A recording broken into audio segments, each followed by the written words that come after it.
celebrate 8 days.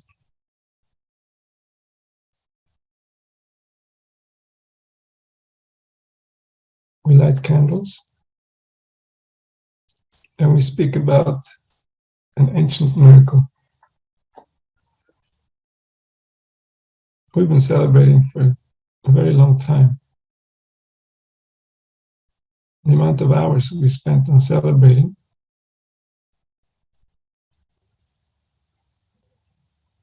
is a chunk of life. It's a big portion of our existence, 8 days out of a year. A year is constantly cycling through. And so it gathers up, especially when millions are celebrating. So there's a big force, there's a big spiritual force that's being created. That force came down into the world through the miracle. And the celebration continues to give him life. What is that force? How do we connect to that force? What do we gain? Why would we want to? Why would it want to? What's the relationship? The number 8 in the ancient wisdom and the Kabbalistic tradition is related to the Sphira of Bina. Bina is understanding. Bina relates to the first 3 Sphirot. And the reason it's called the 8th is because it's the 8th from the bottom to the top. So there's 6 attributes in the Malchut. Together there are 7. The Bina is right before them, and that makes it 8. Bina is considered to be the mother of reality. From that mother come the children. The children are the attributes. From the attributes comes forth reality as we know it. And the Malchut relates to different parts of this reality depending on the context. Well, the Malchut relates to the manifested reality, what actually comes out. What was originally intended goes back to the emanations of intelligence, the first 3 emanations. The attributes of how they're going to interact with reality come through the 6 midot, the 6 attributes. The manifestation itself is the Malchut, where it's coming out into reality. And this signature is in everything that exists. The signature of this formula. Because this formula is the formula of life. It's called the Chaim, the tree of life. Within this formula is the context of all language. Because language can only touch what's available to be touched inside of us. Whatever is not available to be touched because of an intersection of nerves, language cannot touch. Language cannot activate. And so language is activating based on a specific formula. The root of this formula is these 10 emanations.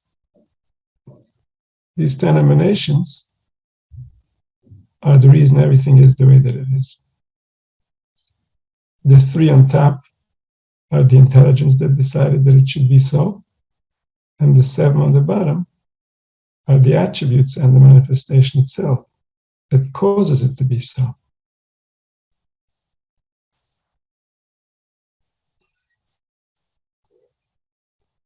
And so Chanukah is bringing down light from the intelligence that decided that it should be so. Bringing down that light means realizing that reality, the concept in the spiritual world, is the thing itself. So if we say that we relate to the intelligence that decided that things should be so, if we believe that, then we gain the confidence, we gain the strength that that belief carries with it, because that belief attaches us to a certain reality. And so it's not really a belief to believe that intelligence designed everything. This is obvious to anybody who's looking. However, we call it a belief because, unfortunately, most people have the opposite belief. And so now, in order to come back to reality, we must believe. We must believe that this is so. If we just looked at reality without any preconceptions, it would be obvious that it is so. And so this bina, this connection to the intelligence from where everything comes forth, is bypassing the order that we usually communicate with the spiritual. Usually when we communicate with the spiritual, we communicate through the attributes. How do we gain access to the attributes? Through the malchut, through manifestation. We look at what's happening. We see what's happening, we understand the attributes. We understand the attributes, then we go back to the intelligence. So when we interact in this format, then sometimes reality comes at us with some very, very heavy messages that are difficult to digest. So the malchut has in it what's called dinim, judgments. Reality has in it judgments. Why does reality have any judgments? Are the divine attributes not pure enough to create a reality without judgment? Why is the divine judging his own creation? That's because humanity has the power over which attributes the divine is going to dress. And so, because humanity is dressing the divine in attributes of judgment, therefore, in the world of manifestation, we will find judgment, because humanity has caused the divine essence to express itself through judgment. So when we look at a reality like that, it's very hard to fall in love with the being within, with the spirit within all of reality, because we're confronted with the reality that's filled with judgment. Judgment repels love. Judgment is the anti-love. Love is the acceptance, the unconditional acceptance. Judgment is placing conditions. And so when we go through the attributes, through manifestation, then sometimes we have favor, we have access, and sometimes there's no favor, there's no access, because the manifested reality is difficult, is offensive. So if through it we go to understand the attributes, we get aggravated, we get frustrated. Then we look at the intelligence, we can no longer see the sweetness of the truth.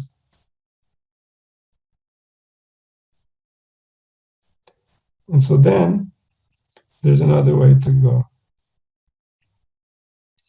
The other way to go is that we don't look at reality. We go back first to the intelligence that created reality, because that's really the nature of how it happened. how did reality happen? First there was intelligence, then there was manifestation.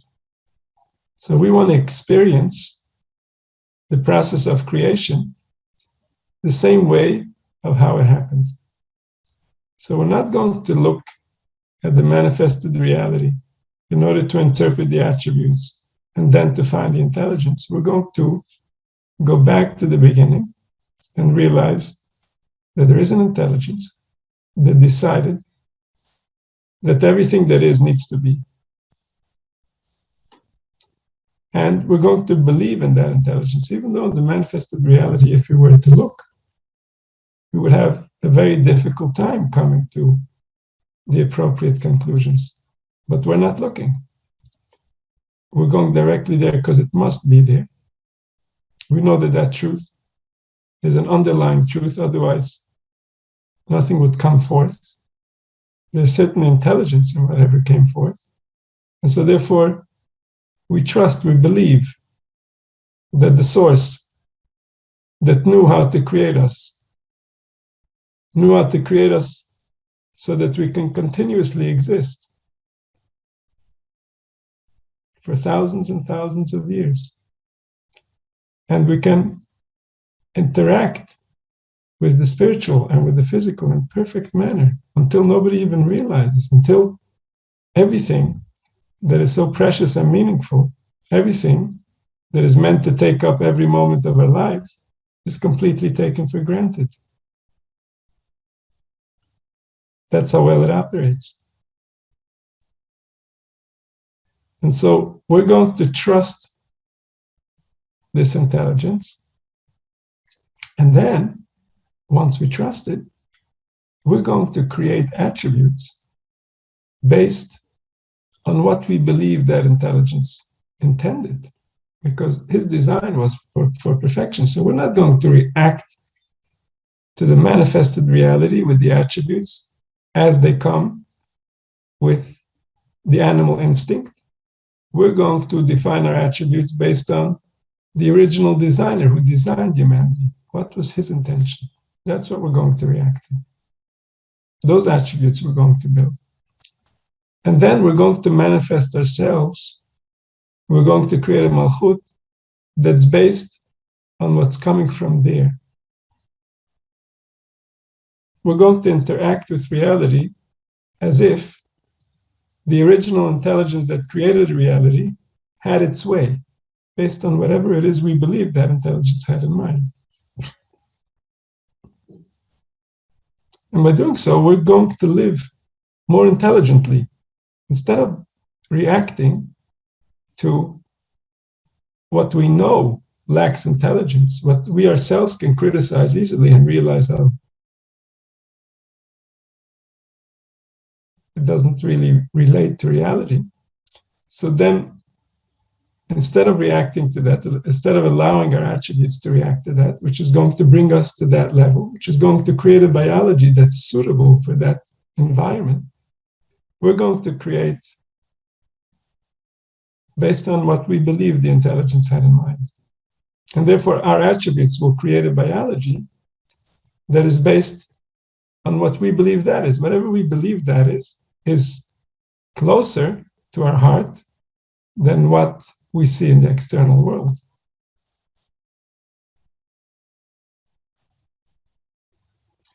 And so this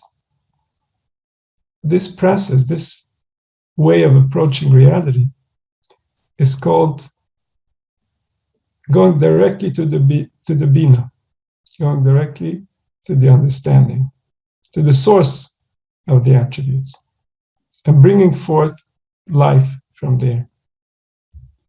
This is called hamtokas hadinim b'shorshan, sweetening the judgments right at their source. There is a way of negotiating with judgments within the manifested reality. That's a whole different process.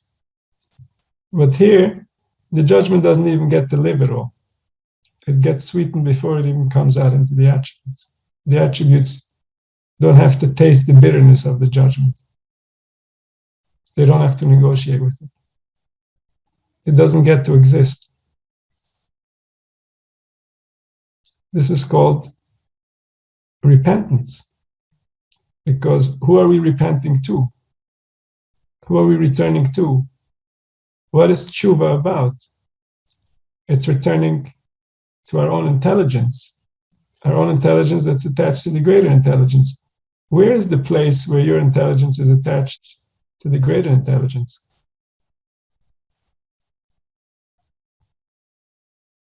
That's by your description of the highest good. Whatever you believe the highest good is, not in the conscious mind, but in your heart, in your innate intelligence. That's the source. That's the shorish from where you came forth. The real good is much greater than that. None of us can touch it. But the further up our perception is of what that greatest good is, the higher up is our source. The closer is our soul to the infinite light. So when we try to become that, when we try to interact with life as if that's real, we're returning closer to our source. We're allowing our intelligence to dwell within us. Our intelligence is offended by ignorance. Our intelligence is offended by chaos. Our intelligence is offended when things that are important are being disrespected, even though consciously we don't realize they're important. Our innate intelligence knows and is offended. Sometimes it will even communicate to us, even though we haven't been listening to it for so many years. And yet, our conscious mind will already have a maneuver of how it simply dismisses whatever comes forth, because this is what we're used to, you know. I'm normal. I behave the way everybody behaves. I'm not going to think or feel or say things that nobody else seems to acknowledge, even though those others have very similar experiences that they're not listening to. This is the nature of living in a world that is pretending to be something that it's not. So to come back to the intelligence is to appease this force that is driving our lives. It's not only driving our lives, it's driving everything that exists to be. The intelligence that is within everything, that is represented within us by our own intelligence, the intelligence that's running us, is what runs everything. The order, the perfection, the relationships, how they impact each other, how everything works together. This is the wonder. This is the beauty. This is the signature of the only one who can do it. The only one who can do. The only one who can. The only one who is. The only one. The only. Any sound, any noise, any movement. And it represents him in some form, in some fashion, in some dress. Because there is nothing else, there can be nothing else. There never was and there never will be. We can dream up, we can create with words, we can write books, we can agree, we can make laws, we can protect, we can imprison, we can fight. And yet it will change nothing about the fact that there is only one. And all our illusions are not going to change who is and what is.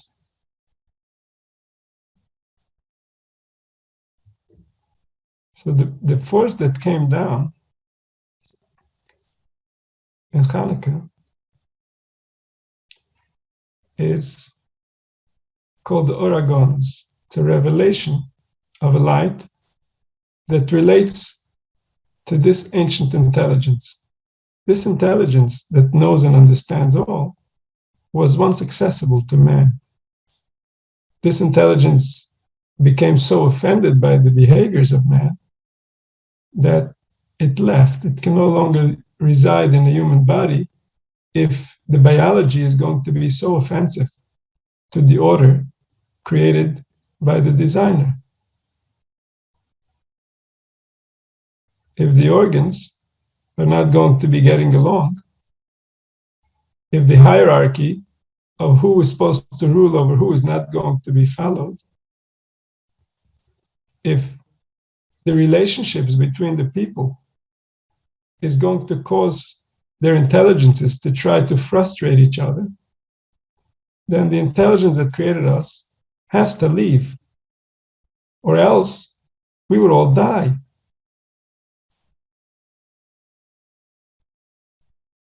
We wouldn't be able to handle it. Our biology cannot handle this truth.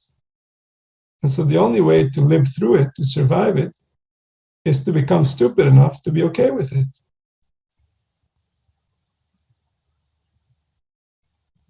And that's exactly what happened.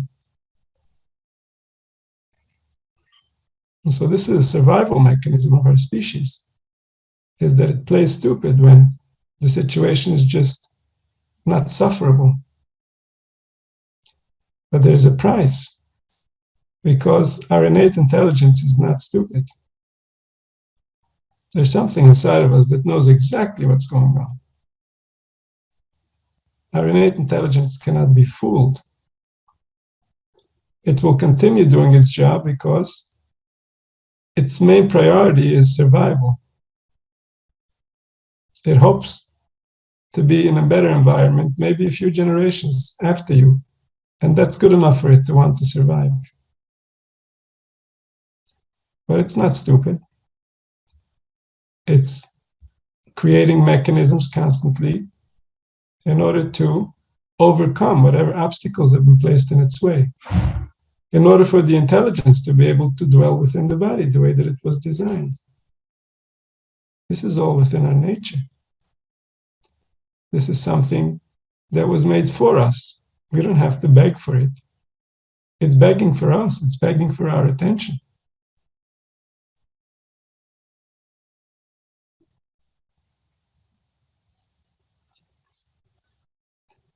And so this hidden light, the light that is the simple light, how was it hidden? It was hidden when humanity started hallucinating. When humanity started perceiving things that are not real, the obvious light of existence became the hidden light.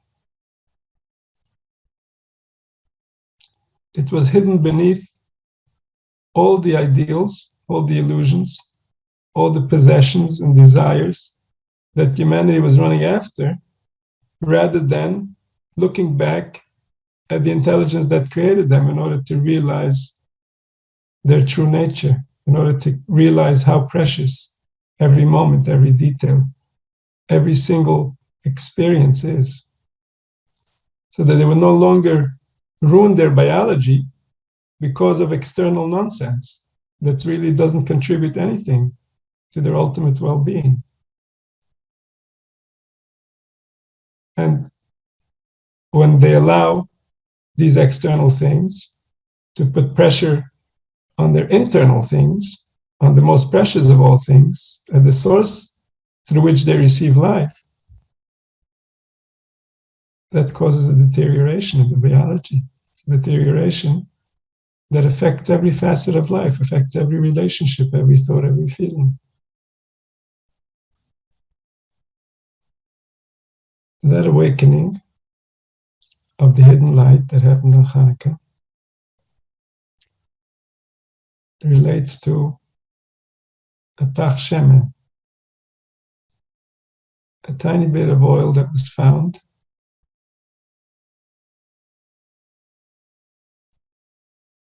that still have the seal of the high priest. The high priest represented the most spiritual individual in the community, in the nation, in the world. The most spiritual individual, as he went into the most spiritual place on the most spiritual day, would bring forgiveness to the entire nation.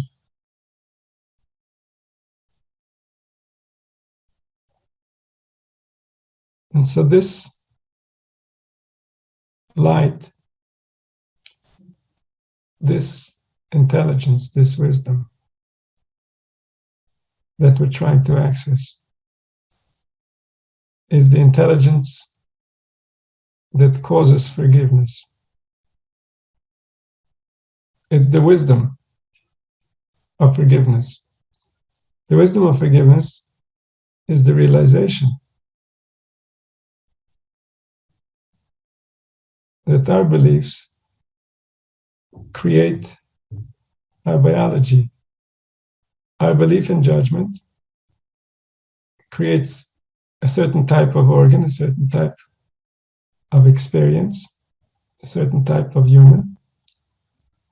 Our belief in forgiveness, our belief in kindness, our belief in compassion creates a different kind of human, creates a different biology, creates a different nervous system, different organs.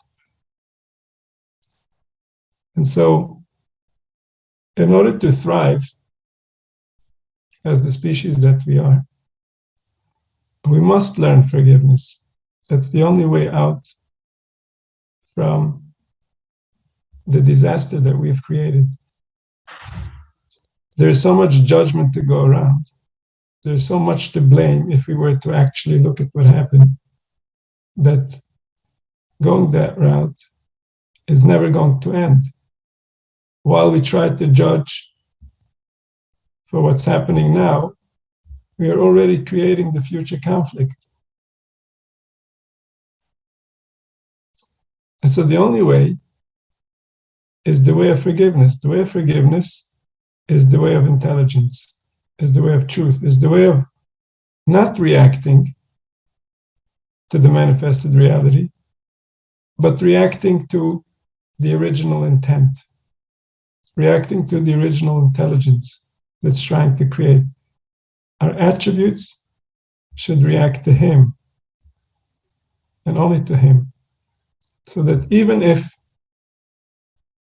we're dressed up in judgment, even if we're dressed up in attributes that are not pleasant, they're only because reality is in conflict with the original design. It's not because we as an individual didn't receive what we thought we should. So when we connect to that intelligence, when we go back to the Bina, we are renewing the relationship between the heavens and the earth. We're renewing the relationship between the Creator and creation. We are healing the way that life feels, because the one who is aware is becoming aware of his biology and behaving and believing and realizing in a way that is complementary to reality. That's the nature of compassion. That's the nature of forgiveness. Forgiveness means nobody here on this planet got his fair chance. So whatever he's doing wrong, it's because he was never given the minimum, the basics. Not in terms of the actual needs, the physical needs, and not in terms of the emotional, the spiritual, the guidance, the instruction. Nobody. There's not a single one. Because there's not a single person that knows how to provide at the level that we were designed to receive. The world is long forgotten. Nobody's been busy with these things. And so some of us are better at different things, some of us are worse, some of us feel our emotions more, and some of us less, some of us are more concerned with our beliefs, so they're more accurate, or at least we try to make them more accurate. And nevertheless, all of us have not received what we should have received, but we have not received what our birthright was, which is that at least nobody should cause us damage. At least if we're coming into a planet that's inhabited by our species, that the environment created by fellow humans should be human friendly. Just like the environment created by nature for humans is human friendly, with food growing, with animals that can become food surrounding us, with oxygen wherever we need it and as much as we need, and constantly being renewed and cleansed. And so humans should be able to improve and enhance that environment so it becomes even more human friendly, not that humans should come into the picture and degrade the environment until it's not even human friendly anymore, until we no longer have a planet that is designed for us. And so nobody received their fair share. So how can we expect anything from them? They're still busy with their wounds. They're still trying to figure out why they were run over. We can't expect anything from them. Whatever they demonstrate is a bonus. Wow, look, they overcame. Look how strong they are. Look how determined they are to do it right. Even though nothing makes any sense, they're still doing some things right. That's something that should be singled out, but it's not something we can expect.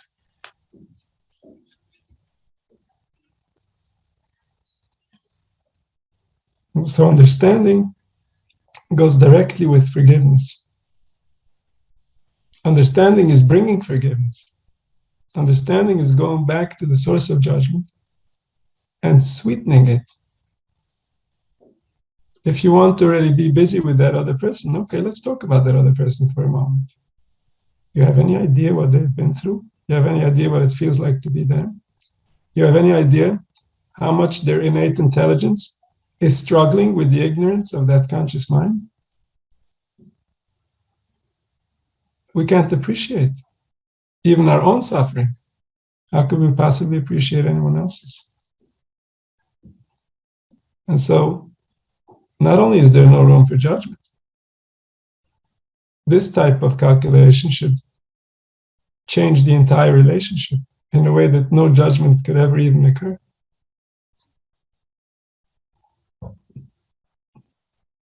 And this is accurate, this is the truth. Judgment is a lie. Judgment is a pretense of the mind. The true nature of the being is one way, and that's the way that it is.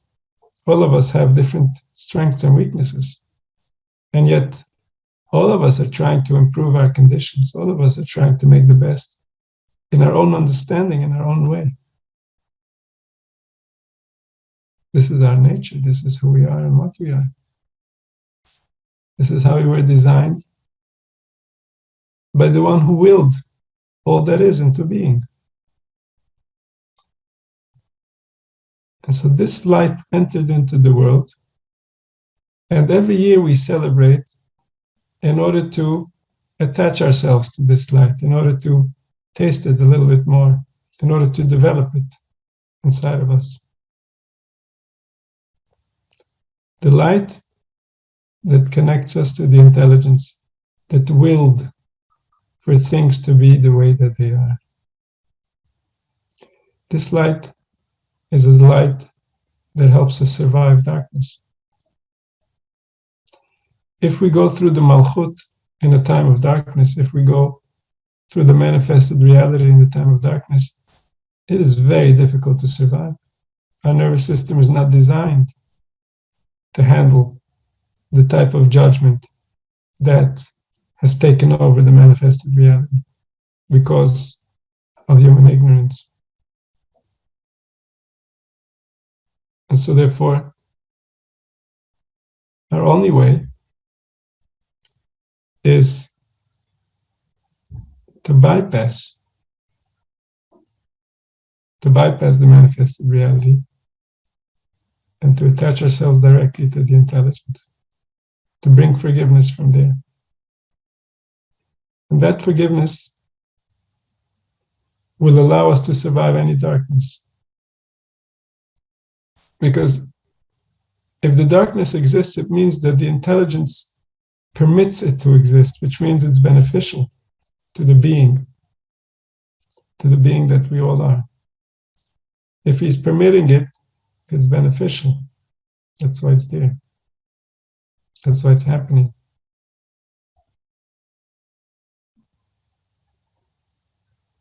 But we, in our limited minds, in our conscious perception, we cannot appreciate that something that's so big in our eyes, something that's so meaningful in our eyes, something that's so painful in our eyes,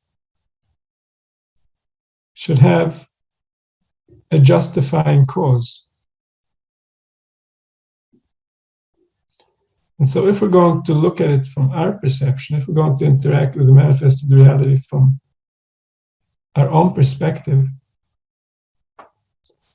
then the attributes that are going to be awakened are going to be unpleasant. But if we connect to the greater intelligence, we say, our mind cannot understand, and yet reality says it's here, which means reality is testifying that the original intelligence that designed life says that this is the proper reaction to this situation. How do we know? Because it happened. There's no bigger proof than that. Everything that we can argue about, everything that we can opine, is only relevant until the truth shows its face. Once we see the truth, we know that all the opinions, all the theories, all the arguments are irrelevant. The truth already told us what the truth is. A human has no business arguing with the truth. That's a horrible biological decision. And so, when the truth happens, we know that the greater intelligence wants it so. Our limited intelligence disagrees. So if we come through the manifested reality, we are limited to our limited intelligence. We react with attributes that are suitable based on our intelligence. When we go to the Bina, when we go to the intelligence of Source, then there's complete trust. Then the attribute is forgiveness regardless of the darkness. And if that's our belief, then that's our experience. If that's our belief, that's our biology. That is the truth. That's the truth that our nervous system is going to react to. Those are the attributes our nervous system is going to experience. The thoughts, the emotions, the function of the organs, everything based on that truth that we now believe, that we now recognize. It's always true, it's obvious. And yet it's very difficult to admit while things that contradict our will, that contradict our understanding are taking place. This is within our nature. This is how our nervous system was designed on purpose. There's good reason for every detail within our design. And yet, all these beautiful details can become our enemies when consciousness is being misused to fight with reality. Consciousness is reality. It cannot fight with reality. It cannot win. When consciousness fights with reality, it's called illusion. Illusion is biologically painful. It's unhealthy. Just like physically, we can be violated, so spiritually we can be violated. A physical violation is when something in our body, the space that our body occupies, gets violated by a foreign object. A spiritual violation is when the space of our beliefs gets violated by something that's not true. So that severs that function from operating within reality. It's no longer functioning from the accurate settings, and therefore it's no longer effective. There's a dysfunction, there's a malfunction. The malfunction is the wrong information that's activating the biology. So these 8 days, we reconnect to the hidden light. We reconnect to the original design. This is now, today is the longest night, which indicates distance from the light of the sun, distance from the energy that creates. And so within this darkness, we connect to the hidden light. The hidden light doesn't get dark from any darkness. There's nothing that exists that can ever throw any shade on the intelligence that creates, because it is creating as it pleases. How can anything ever take away from the force, the power,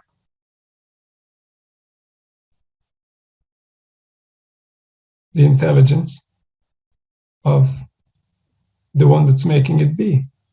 There's no event, there's no circumstance, there's no being, there's no discovery, there's no realization that can ever cause any shadow